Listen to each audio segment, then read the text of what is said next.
बिहार राज्य के खारकपुर गांव में एक बड़ी हवेली में छोटू नाम का एक छोटा सा बच्चा रहता था। वो धन से अमीर था ही, लेकिन दिल से भी अमीर था। वह और उसके पिता धनीलाल हमेशा गरीबों की मदद करता था। उसी गांव के बगल में एक सास की 3 लालची घमंडी बहू रहती थी, किरणमाला, प्रिया। घर के आंगन में बैठी सास की चूड़ियों को साफ करते हुए, लेकिन मन ही मन बड़बड़ाती हुई बोली, अरे ये क्या जिंदगी है माँ जी। रोज रोज ये बर्तन मांजो, ये झाड़ू लगाओ। हमारे ससुराल में तो बस गरीबी ही गरीबी है। देखो ना, पड़ोस की राधा को कितना अच्छा दूल्हा मिला। वो तो अब गाड़ी में घूमती है और हम बस ये कच्चा घर और थोड़ी सी खेती। मुझे तो लगता है अगर थोड़ा लालच किया जाए तो सब कुछ बदल सकता है। माला रसोई से निकलते हुए हाथों में आटा लगे हुए चिढ़कर बोली, हाँ दीदी, आपकी बात बिल्कुल सही है। मैं तो कल ही सोच रही थी, हम तीनों गोतनी है ना। प्रिया दीदी, तुम भी आओ। और मेरी बात सुनो, आज रात को चुपके से बात करते हैं। ये सास ससुर तो सो जाते हैं, हमें कोई फर्क नहीं पड़ता। हमें अमीर बनना है, अमीर घर, सोने के गहने, सब कुछ होगा हमारे पास। लेकिन कैसे? कोई जादू टोना तो नहीं? माँ जी तो कहती रहती हैं कि बेटी मेहनत करो, भगवान सब दे देंगे। अरे भगवान ने तो बस ये गरीबी ही दी है। हाँ माला, जादू टोना ही सही। मैंने सुना है गांव के बाहर वाले जंगल में एक बाबा रहते हैं, तंत्र मंत्र सिखाते हैं। वो कहते हैं जो सीख ले वो सोना उगल सकता है। चलो ना, हम तीनों मिलकर चले। लालच नहीं करेंगे तो भूखे मर जाएंगे। हाँ हाँ बिल्कुल, कल रात को चांद निकलने पर निकलेंगे। सास ससुर को मत बताना, वो तो कहेंगे पाप लगेगा। अरे पाप तो इस गरीबी में ही लग रहा है। चलो, फैसला हो गया। हम तंत्र विद्या सीखेंगे और फिर देखना, ये गांव हमारा गुलाम बनेगा। रात हो जाती है। तीनों बहुएं चुपके से घर से निकल पड़ती हैं। जंगल का रास्ता अंधेरा था, लेकिन उनकी आंखों में लालच की चमक थी। वे हांफते हुए बाबा के झोंपड़े तक पहुंचती हैं। धुनी रमाते हुए गहरी आवाज में बोले, कौन हो तुम तीनों रात के इस पहर में? लालच की भूख ले आई हो? बोलो, क्या चाहिए? सोना, चांदी या दुश्मनों का नाश? प्रिया घुटनों पर बैठकर हाथ जोड़ते हुए बोली, बाबा जी, हम तीनों बहुएं हैं। हमारे ससुराल में बस गरीबी है। हमें तंत्र विद्या सिखाइए, ऐसी विद्या जो अमीर बना दे। हम इसके लिए कुछ भी करेंगे। हाँ बाबा जी, हमने सुना है आपकी महिमा। तंत्र से भूत बुला सकते हैं, धन बरसा सकते हैं, सिखाइए। हाँ बाबा जी, जल्दी बताइए ना, हम तीनों मिलकर सब कुछ सीख लेंगे। लाई चुनरी का व्रत रखेंगे, जो भी आप कहेंगे हम वही करेंगे। अरे लालची कन्याओं, तंत्र विद्या आसान नहीं, ये आग है। लेकिन चलो सीख लो, पहले 3 रातें यहाँ रुकना पड़ेगा। अगली रात को तीनों बाबा के पास आते हैं। पहले काले तिल जलाओ, मंत्र पढ़ो, ओम तंत्रेश्वराय नमः 100 बार जपना। फिर मकर संक्रांति पर भूतिया लाई बनाओ, वो लाई जो भूतों को बुलाती है। उसमें काला गुड़, भुने तिल और 1 बूंद तुम्हारे लालच का खून मिलाओ। जो खाएगा वो तुम्हारा गुलाम बनेगा। लेकिन सावधान, अगर वो सीधा सादा हो तो लाई उल्टा पड़ जाएगी। जाओ। 3 रातें गुजरती हैं। बहुएं मंत्र पढ़ती रहती हैं, थकती हैं, लेकिन लालच उन्हें जकड़े रखता है। सपने में माला को भूत दिखते हैं, लेकिन किरण कहती है, डरो मत, गरीबी से बाहर निकलने के लिए ये तो कुछ भी नहीं है। आखिरकार तीनों विद्या सीख जाती हैं। वे घर लौटती हैं, लेकिन अब उनके चेहरे पर एक अजीब चमक थी। प्रिया घर लौटकर सास से झूठ बोलती है, माँ जी, हम तो मंदिर गई हुई थी, रात भर पूजा की, अब जाके सब ठीक लग रहा है। बेटियां, तुम्हारी आंखों पर ये थकान क्यों है? कोई बात तो नहीं? अरे माँ जी, भगवान की कृपा है।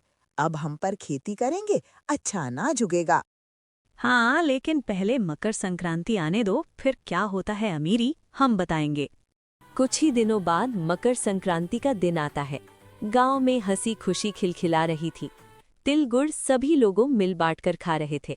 लेकिन तीनों डायन बहुएं चुपके से जंगल जा रही थीं।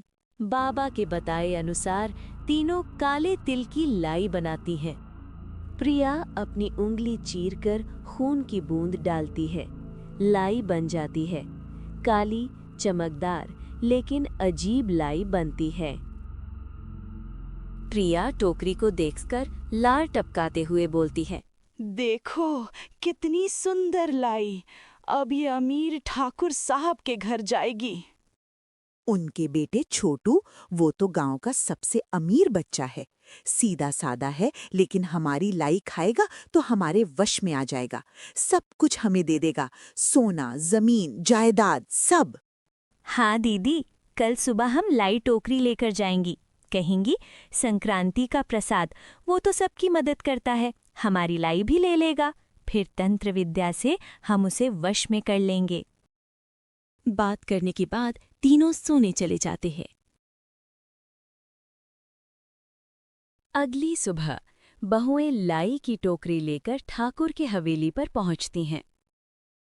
हवेली चमचमाती है, नौकर आते जाते हैं। छोटू 10 साल का बच्चा बाहर खेल रहा था। वो गांव का सबसे नेक बच्चा था। गरीबों को खाना बांटता, बीमारों की सेवा करता।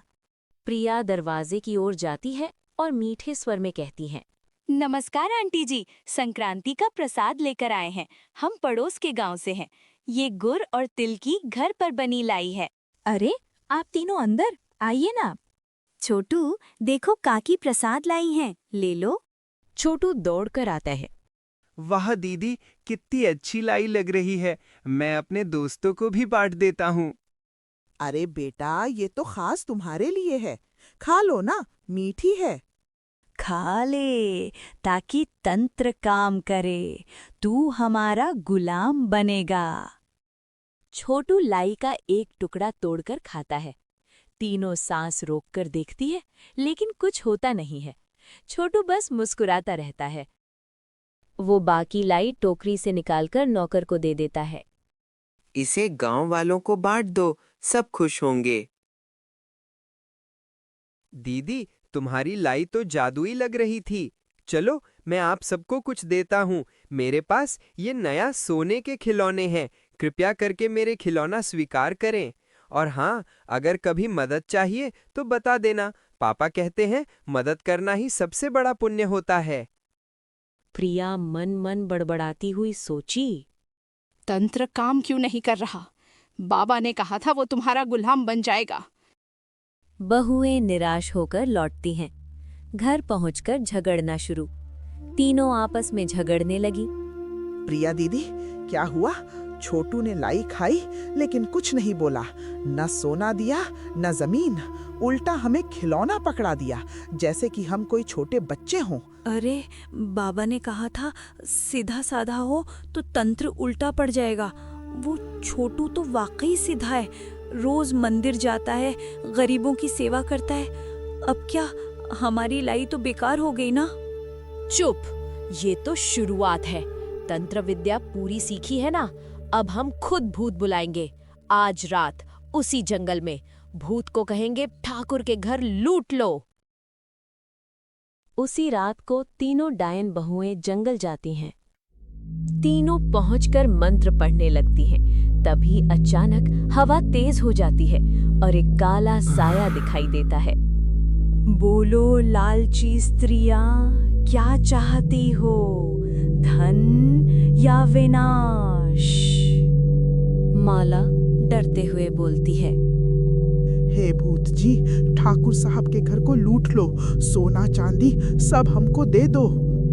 अरे मूर्खो, वो घर सिद्धा है, वहाँ भगवान का नाम हर पल चलता है।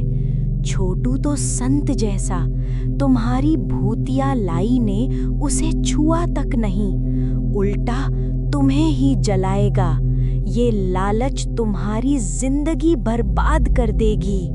नहीं, मुझे किसी से कोई डर नहीं लगता है। हम 3 डायन हैं। तुझे मेरी मदद करने का है तो करो।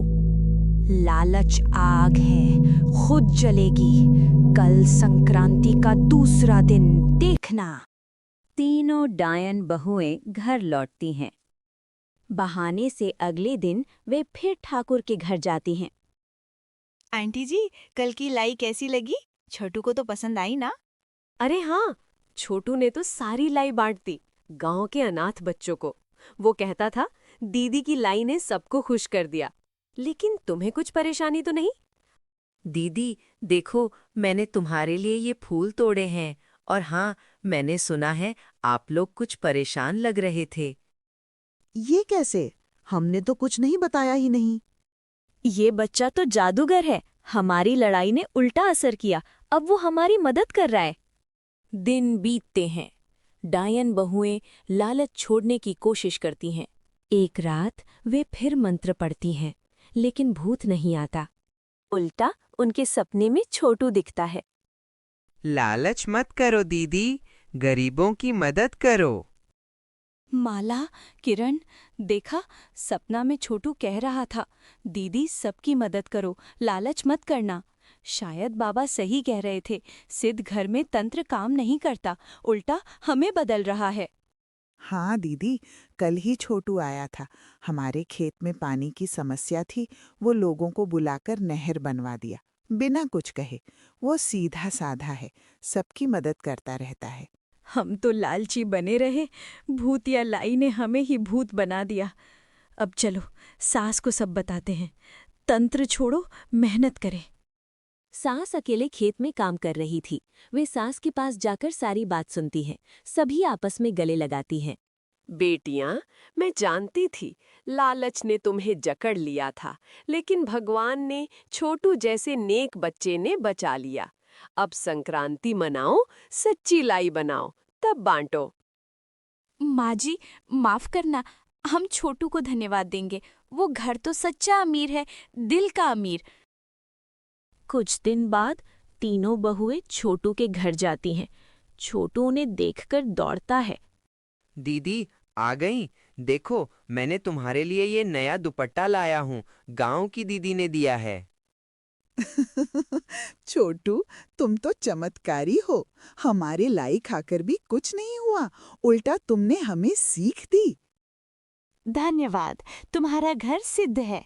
लालच हार गया, नेकी जीत गई।